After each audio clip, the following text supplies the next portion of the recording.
Hello guys, welcome back to my updates educational YouTube channel. Karnataka educational ಅಪ್ಡೇಟ್ಗೆ ನಿಮಗೆ ಸ್ವಾಗತ. Guys, SSLC exams ಹತ್ರ ಬರ್ತಿದ್ದಂಗೆ ವಿದ್ಯಾರ್ಥಿಗಳಿಗೆ ತುಂಬ ಟೆನ್ಷನ್ ಆದರೆ ಸ್ಟಾರ್ಟ್ ಆಗಿದೆ. ಯಾಕಂದರೆ ನೀವು ಫಸ್ಟ್ ಟೈಮ್ ಒಂದು ಪಬ್ಲಿಕ್ ಎಕ್ಸಾಮನ್ನು ಫೇಸ್ ಮಾಡ್ತಿರ್ತೀರಾ. ಅದರಿಂದ ಪ್ರತಿಯೊಬ್ಬ ವಿದ್ಯಾರ್ಥಿಗೂ ಕೆಲವೊಂದು ಟಿಪ್ಸ್ ಇರುತ್ತೆ. ಆ ಒಂದು ಟಿಪ್ಸನ್ನು ಪ್ರತಿಯೊಬ್ಬ ವಿದ್ಯಾರ್ಥಿನೂ ಫಾಲೋ ಮಾಡಬೇಕು. ಈಗ ನೀವು 9th 8th ಯಾವ ಥರ ನೆಗ್ಲೆಕ್ಟ್ ಮಾಡಿದ್ರೋ ಆ ಥರ ನೀವು ನೆಗ್ಲೆಕ್ಟ್ ಮಾಡೋಂಗಿಲ್ಲ. ಪಬ್ಲಿಕ್ ಎಕ್ಸಾಮಲ್ಲಿ ನೀವು ಮೈನು ಈಗ ನೋಡಿ, ನಾನು ತಮ್ನೇಲಲ್ಲಿ ನಿಮ್ಗೆ ಏನು ಮೆನ್ಷನ್ ಮಾಡಿದ್ದೀನಿ, ನಿಮಗೆ ಉತ್ತರ ಗೊತ್ತಿಲ್ಲ ಅಂದರೂ ಕೂಡ ಏನು ಮಾಡಬೇಕು, ಈಗ ಉತ್ತರ ನಮಗೆ ಗೊತ್ತಿಲ್ಲ, ಕ್ವಶನ್ ಪೇಪರ್ ಫುಲ್ ಟಫ್ ಬಂದುಬಿಟ್ಟಿದೆ, ನಮಗಿದು ಕ್ವಶನ್ಸ್ ಆನ್ಸರ್ಸೇ ಗೊತ್ತಾಗ್ತಿಲ್ಲ ಅಂದರೆ ಏನು ಮಾಡಬೇಕು, ನಾವು ಅಟ್ಲೀಸ್ಟ್ ಪಾಸ್ ಆಗಬೇಕಂದ್ರೆ ಏನು ಮಾಡಬೇಕು ಅಂತ ವಿದ್ಯಾರ್ಥಿಗಳಿಗೆ ಟಿಪ್ಸ್ ಆದರೆ ಮೈನ್ ಬೇಕೇ ಬೇಕು. ನಿಮಗೆ ಟಿಪ್ಸ್ ಹೇಳ್ಕೊಡ್ತೀನಿ. ನಿಮಗೆ ಒಂದು ಆನ್ಸರ್ಸೇ ಗೊತ್ತಿಲ್ಲ ಅಂದ್ರೂ ನೀವು ಏನು ಮಾಡಬೇಕು ಅನ್ನೋದನ್ನು ತಿಳಿಸ್ಕೊಡ್ತೀನಿ. ಎಲ್ಲ ಒಂದು ವಿದ್ಯಾರ್ಥಿಗಳು ವೀಡಿಯೋ ಕೊನೆವರೆಗೂ ನೋಡೋಕ್ಕೆ ಟ್ರೈ ಮಾಡಿ. ನೋಡಿ, ನಾನು ನಿಮ್ಮ ಕಡೆಯಿಂದ ಎಕ್ಸ್ಪೆಕ್ಟ್ ಮಾಡೋದು ಓನ್ಲಿ ಸಬ್ಸ್ಕ್ರೈಬ್ ಆ್ಯಂಡ್ ಲೈಕ್ ಅಷ್ಟೇ. ನಾನು ನಿಮ್ಮ ಕಡೆಯಿಂದ ಎಕ್ಸ್ಪೆಕ್ಟ್ ಮಾಡೋದು ನೀವು ಕೊಡೋ ಸಬ್ಸ್ಕ್ರೈಬು ಲೈಕಿಂದ ನಿಮಗೆ ಕಂಟಿನ್ಯೂಸ್ ನಾನು SSLC ಟಿಪ್ಸ್ ಆದರೆ ಕೊಡ್ತಿರ್ತೀನಿ. ನೀವು ಎಕ್ಸಾಮ್ ಪಾಸ್ ಆಗೋಕ್ಕೆ, ಈಸಿಯಾಗಿ ಇಲ್ಲ ಒಳ್ಳೆ ಮಾರ್ಕ್ಸ್ ತೆಗಿಯೋಕ್ಕೆ, ಡಿಸ್ಟಿಂಕ್ಷನ್ ತೆಗಿಯೋಕ್ಕೆ ಎಲ್ಲ ಇದು ಮಾಡ್ತಿರ್ತೀನಿ. ನೋಡಿ, ಇದೊಂದು ಹೆಲ್ಪ್ ಬೇಕಷ್ಟೇ ನಿಮ್ಮ ಕಡೆಯಿಂದ. ಪ್ರತಿಯೊಬ್ಬರು ಅಲ್ಲಿ ಲೈಕ್ ಮಾಡಿಬಿಟ್ಟು ರೆಡ್ ಕಲರಲ್ಲಿ ಸಬ್ಸ್ಕ್ರೈಬ್ ಅಂತ ಕಾಣ್ತಿರುತ್ತೆ, ಅದ್ರ ಮೇಲೆ ಕ್ಲಿಕ್ ಮಾಡ್ಕೊಂಬಿಡಿ. ನೋಡಿ, ಈಗ ನಾನು ಡೈರೆಕ್ಟಾಗಿ ಟಾಪಿಕ್ಗೆ ಬರ್ತೀನಿ. ಈಗ ಫಾರ್ ಎಕ್ಸಾಂಪಲು ಒಂದು ರೀತಿ ವಿದ್ಯಾರ್ಥಿಗಳು ಇರ್ತಾರೆ. ಯಾವ ಥರ ಅಂದರೆ, ನನಗೆ ಪಾಸಿಂಗ್ ಮಾರ್ಕ್ಸ್ ಸಾಕಪ್ಪ, ನಾನು ಜಸ್ಟ್ ಪಾಸಿಂಗ್ ಮಾರ್ಕ್ಸ್ ಬರೆದ್ಬಿಟ್ಟು ನಾನು ಇನ್ನೆಲ್ಲ ಕ್ವಶನ್ಸು ಬಿಟ್ಟು ಬರ್ತೀನಿ, ನನಗೆ ಎಷ್ಟು ಪಾಸಿಂಗ್ ಮಾರ್ಕ್ಸ್ ಕ್ವಶನ್ ಗೊತ್ತಿದೆಯೋ ನಾನು ಅಷ್ಟು ಬರೆದು ಬರ್ತೀನಿ, ಇನ್ನು ಬಿಕ್ಕಿದ್ದೆಲ್ಲ ಖಾಲಿ ಬಿಟ್ಟು ನಾನು ಮನೆಗೆ ಬಂದುಬಿಡ್ತೀನಿ ಅನ್ನೋ ಒಂದು ವರ್ಗದ ವಿದ್ಯಾರ್ಥಿಗಳಾದರೆ ಇರ್ತಾರೆ. ಈ ಥರ ಥಿಂಕ್ ಮಾಡೋ ವಿದ್ಯಾರ್ಥಿಗಳು ಇರ್ತಾರೆ. ಈ ಥರ ಥಿಂಕ್ ಮಾಡೋ ವಿದ್ಯಾರ್ಥಿಗಳಿಗೆ ಯಾವ ಥರ ಅಂತ ಹೇಳ್ತೀನಿ, ಮತ್ತು ನೀವು ಯಾವ ಥರ ಎಕ್ಸ್ಪೆಕ್ಟ್ ಮಾಡ್ತಿದ್ದೀರ ಅದ್ರ ಬಗ್ಗೆನೂ ಹೇಳ್ಬಿಡ್ತೀನಿ. ನೋಡಿ, ಈ ಥರ ವಿದ್ಯಾರ್ಥಿಗಳು ಏನು ಹೇಳ್ತಿರ್ತಾರೆ, ನಮಗೆ ಗೊತ್ತಿರೋದು ಆನ್ಸರ್ಸ್ ಇಷ್ಟೇ, ಪರ್ಫೆಕ್ಟಾಗಿ ಇಷ್ಟು ಗೊತ್ತಿದೆ, ನಾವು ಪಾಸ್ ಆಗ್ತೀವಿ ಸಾಕು, ನಮ್ಗೆ ಗೊತ್ತಿಲ್ಲದಿರೋ ಕ್ವಶನ್ಸ್ ಬೇಕಿಲ್ಲ ಅಂತ ಬಿಟ್ಟು ಓಡ್ ಬಂದುಬಿಡ್ತಾರೆ. ಆ ಥರ ಯಾವೊಂದು ವಿದ್ಯಾರ್ಥಿನೂ ಮಾಡಬೇಡಿ. ನಿಮಗೆ ಉತ್ತರ ಗೊತ್ತಿಲ್ಲ, ನಿಮಗೆ ಆ ಒಂದು ಕ್ವಶನ್ಸ್ಗೆ ಉತ್ತರ ಗೊತ್ತಿಲ್ಲ ಅಂದರೆ ನಿಮ್ಗೆ ಯಾವ್ದು ಬರಲ್ಲ, ಕಂಪ್ಲೀಟಾಗಿ ಏನೂ ಬರೋದೇ ಇಲ್ಲ. ಆ ಒಂದು ಕ್ವಶನ್ಗೆ ನಿಮಗೆ ಉತ್ತರ ಗೊತ್ತಿಲ್ಲ ಅಂದರೆ ನೀವೇನು ಮಾಡ್ತೀರಾ ಗೊತ್ತಾ? ನೀವು ಮೊದಲು ಈಗ ಫಾರ್ ಎಕ್ಸಾಂಪಲ್ಲು ಪ್ರಾಬ್ಲಮೆಟಿಕ್ ಸಬ್ಜೆಕ್ಟ್ಸ್ ಆದರೆ ನೀವೇನು ಮಾಡಬೇಕಂದ್ರೆ, ನೋಡಿ, ಮೊದಲನೇದಾಗಿ ನಮ್ಮ ಪ್ರಾಬ್ಲಮೆಟಿಕ್ ಸಬ್ಜೆಕ್ಟ್ಸ್ ಆದರೆ ನೀವೇನು ಮಾಡಬೇಕಂದ್ರೆ, ಮೊದಲನೇದಾಗಿ ನಿಮಗೆ ಪ್ರಾಬ್ಲಮ್ಸ್ ಏನಾದರೂ ಇದ್ದರೆ ಆ ಫಾರ್ಮುಲಾ ಆದರೂ ನಿಮಗೆ ಗೊತ್ತಿದೆಯಾ ಅಂತ. ಫಾರ್ಮುಲಾ ಏನಾದರೂ ಗೊತ್ತಿದ್ದರೆ ನೀವು ಪ್ರತಿಯೊಬ್ಬರು ಫಾರ್ಮುಲಾ ಆದರೂ ಹಾಕಿ ಬನ್ನಿ. ಫಾರ್ಮುಲಾ ಹಾಕಿ ಸುಮ್ಮನೆ ಏನೋ ಒಂದು ಟ್ರೈ ಮಾಡಿ ಇಟ್ಟು ಬನ್ನಿ. ಮಾರ್ಕ್ಸ್ 100% ನಿಮಗೆ ಮಾರ್ಕ್ಸ್ ಕೊಡ್ತಾರೆ. ನೀವೇನು ಮಾಡ್ತೀರಾ, ಫಾರ್ಮುಲಾ ಕೂಡ ಮಾರ್ಕ್ಸ್ ಇರುತ್ತೆ. ನಿಮ್ಮ ಪ್ರಾಬ್ಲಮ್ ಮಾಡೋದೇ ಬರಲ್ಲ ಅಂದರೆ ಪ್ರಾಬ್ಲಮ್ ಆದರೂ ಇಟ್ಟು ಬನ್ನಿ. ಇಲ್ಲ ಫಾರ್ಮುಲಾನೂ ಗೊತ್ತಿಲ್ಲ ಅಂದರೆ ಆ ಒಂದು ಲೆಸನ್ನಲ್ಲಿ ನಿಮಗೆ ಆ ಲೆಸನ್ನಲ್ಲಿ ಏನೋ ಅಂತ, ಆ ಲೆಸನ್ನಲ್ಲಿ ನೀವೇನು ಓದಿರ್ತೀರೋ, ಏನು ಫಾರ್ಮುಲಾಸ್ ನೆನಪಿರುತ್ತೋ ಅದಾದರೂ ಬರ್ದು ಬನ್ನಿ. ಈಗ ಥಿಯರಿಗೆ ನೀವು ಕೇಳ್ಬೋದು, ಹಾಗಾದ್ರೆ ನಾವು ಥಿಯರಿಗೆ ಏನು ಮಾಡೋದು, ಪ್ರಾಬ್ಲಮ್ಸ್ಗೇನೋ ಈ ಥರ ಮಾಡ್ತೀವಿ ಅಂತ. ಥಿಯರಿಗೆ ಏನು ಮಾಡ್ತೀರಿ ಅಂದರೆ, ಆ ಲೆಸನ್ ನೀವು ಓದಿರ್ತೀರ, ಆ ಕ್ವಶನ್ಗೆ ಆನ್ಸರ್ ಗೊತ್ತಿಲ್ಲ ಅಂದರೂ ನೀವು ಏನು ಓದಿರ್ತೀರೋ ಅದು ನಿಮ್ಗೆ ಏನು ಮೈಂಡಲ್ಲಿ ಇರುತ್ತೋ, ಆ ಒಂದು ಲೆಸನ್ ರಿಲೇಟೆಡ್, ಆ ಸಬ್ಜೆಕ್ಟ್ ರಿಲೇಟೆಡ್ ಏನು ಮೈಂಡಲ್ಲಿ ಇರುತ್ತೋ ಅದನ್ನು ಸ್ವಲ್ಪ ನೀಟಾಗಿ ತುಂಬಿಸಾದ್ರೂ ಬನ್ನಿ. ಪೇಜ್ ಗೊತ್ತಿಲ್ಲದಿರೋ ತುಂಬಿಸಿ ಬನ್ನಿ. ನೀವು ಕೇಳ್ಬೋದು, ಸ್ಟಾರ್ಟಿಂಗಲ್ಲಿ ತಪ್ಪುಗಳು ಬರೆದ್ಬಿಟ್ರೆ ನಮ್ಗೆ ಮಾರ್ಕ್ಸ್ ಕೊಡಲ್ಲ, ನಮಗೇನು ಗೊತ್ತಿಲ್ಲ ಅಂತ ನಮ್ಮನ್ನು ಫೇಲ್ ಮಾಡಿಬಿಡ್ಬೋದು ಅಂತ ನೀವು ಥಿಂಕ್ ಮಾಡ್ಬೋದು.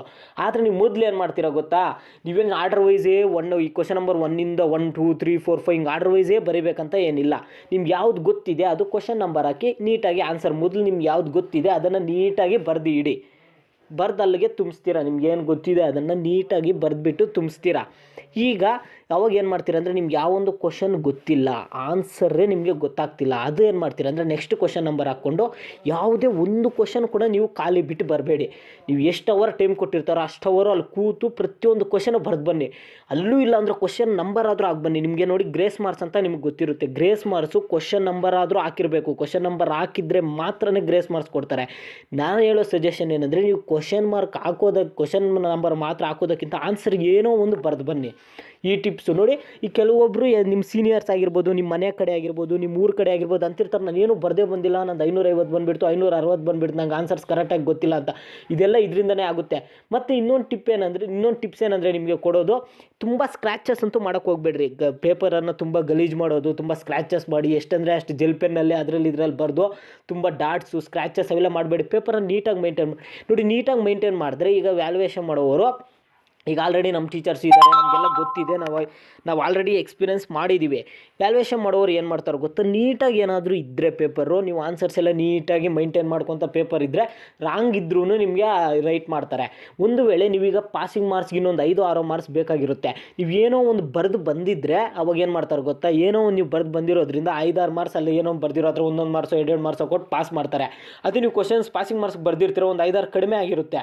ಅವಾಗ ನಿಮಗೆ ಯಾವ ಕ್ವಶನ್ ನೀವು ಅಟೆಂಡ್ ಮಾಡ್ದೇನೆ ಖಾಲಿಯಾಗಿ ಬಂದುಬಿಟ್ಟಿರ್ತಾರೆ, ಖಾಲಿ ಬಿಟ್ಬಿಟ್ಟು. ಅವಾಗ ಅವ್ರು ಎಲ್ಲಿಂದ ಮಾರ್ಕ್ಸ್ ಕೊಡ್ತಾರೆ ಹೇಳಿ? ಅದರಿಂದ ಪ್ರತಿಯೊಬ್ಬ ವಿದ್ಯಾರ್ಥಿನೂ ಪ್ರತಿ ಕ್ವಶನ್ನು ಅಟೆಂಡ್ ಮಾಡಿ. ನಿಮ್ಗೆ ಆನ್ಸರ್ ಗೊತ್ತಿಲ್ಲ ಅಂದರೂ ಆ ಸಬ್ಜೆಕ್ಟ್ ರಿಲೇಟೆಡ್ಡು, ಆ ಲೆಸನ್ ರಿಲೇಟೆಡ್ಡು, ಆ ಕ್ವಶನ್ ರಿಲೇಟೆಡ್ ಏನೋ ಒಂದು ಆನ್ಸರ್ ಬರೆದು ಬನ್ನಿ. ಯಾರು ಸ್ಕ್ರ್ಯಾಚಸ್ ಮಾಡೋಕ್ಕೆ ಹೋಗಬೇಡಿ. ಇದನ್ನು ನೀವು ಪ್ರತಿಯೊಬ್ಬ ವಿದ್ಯಾರ್ಥಿನ ಮೈಂಡಲ್ಲಿ ಇಟ್ಕೋಬೇಕು. ನಾನು ಪಾಸಿಂಗ್ ಮಾರ್ಕ್ಸ್ ಸಾಕು ಅಂದ್ಬಿಟ್ಟು ಯಾರೋ ಆ ಒಂದು ಹಾಫ್ ಟೈಮ್ ಗೆದ್ದು ಬಂದುಬಿಡೋದು, ಇಲ್ಲ ಮುಕ್ಕಾಲು ಟೈಮ್ ಗೆದ್ದು ಬರೋದು, ಇದು ಯಾವ ಒಂದು ವಿದ್ಯಾರ್ಥಿನ ಮಾಡಬೇಡಿ. ನಿಮಗೆ ಒಂದು ಬ್ರದರ್ ಆಗಿ ನಾನು ಸಜೆಸ್ಟ್ ಮಾಡ್ತಿದ್ದೀನಿ, ಪ್ರತಿಯೊಬ್ಬ ವಿದ್ಯಾರ್ಥಿನೂ ಅಪ್ ಟು ಎಂಡ್ವರೆಗೂ ಬರೆದು ನಮ್ಮ ಒಂದು ಸಬ್ಸ್ಕ್ರೈಬರ್ಸ್ ಯಾರಿದ್ದಾರೆ, ನಿಮಗೆ ವ್ಯೂವರ್ಸ್ಗೆ ಸಬ್ಸ್ಕ್ರೈಬರ್ಸ್ ನೀವು ಯಾರಿಗೆ ವಿಡಿಯೋ ನೋಡ್ತಿದ್ದೀರಾ, ನೀವಂತೂ ಈ ರೂಲ್ಸ್ ಫಾಲೋ ಮಾಡಿ. ನಿಮಗೆ ಏನೋ ಗೊತ್ತಿಲ್ಲ ಅಂದರೂ ನೀವು ಪಾಸ್ ಆಗುವಂತಹ ಚಾನ್ಸಸ್ಸು 90 to 100% ಚಾನ್ಸಸ್ ಇರುತ್ತೆ.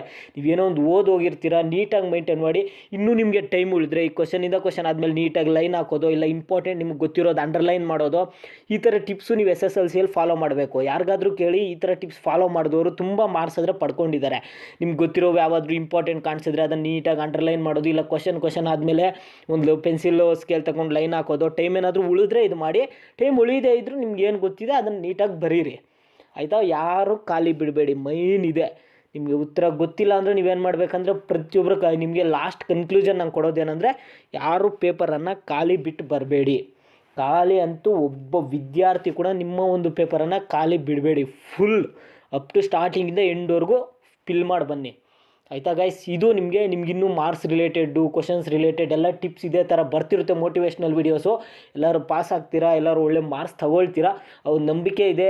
ಎಲ್ಲ ಈಗ ಓದ್ತೀರಿ, ನೀವು ಆರಾಮಾಗಿ ಡೈಲಿ ನೈಟ್ ಓದ್ತೀರಿ ಸ್ವಲ್ಪ. ಯಾಕಂದರೆ ಪೋಸ್ಟ್ ಪಬ್ಲಿಕ್ ಎಕ್ಸಾಮ್ ಫೇಸ್ ಮಾಡ್ತಿದ್ರೆ ಸ್ವಲ್ಪ ಭಯ ಇದ್ದೇ ಇರುತ್ತೆ ಗೈಸ್. ಇದು ಆಲ್ ದ ಬೆಸ್ಟ್. ಎಲ್ಲ ಓದ್ತೀರಿ. ಏನಾದ್ರು ಡೌಟ್ಸ್ ಇದ್ದರೆ ಎಲ್ಲ ಕಾಮೆಂಟ್ ಮುಖಾಂತರ ತಿಳಿಸಿ. ಇದೇ ಥರ ಕಂಟಿನ್ಯೂಸ್ ಅಪ್ಡೇಟ್ಸ್ ಬೇಕಂದರೆ ನಮ್ಮ ಚಾನಲನ್ನು ಲೈಕ್ ಮಾಡಿ, ಶೇರ್ ಮಾಡಿ, ಸಬ್ಸ್ಕ್ರೈಬ್ ಮಾಡಿ.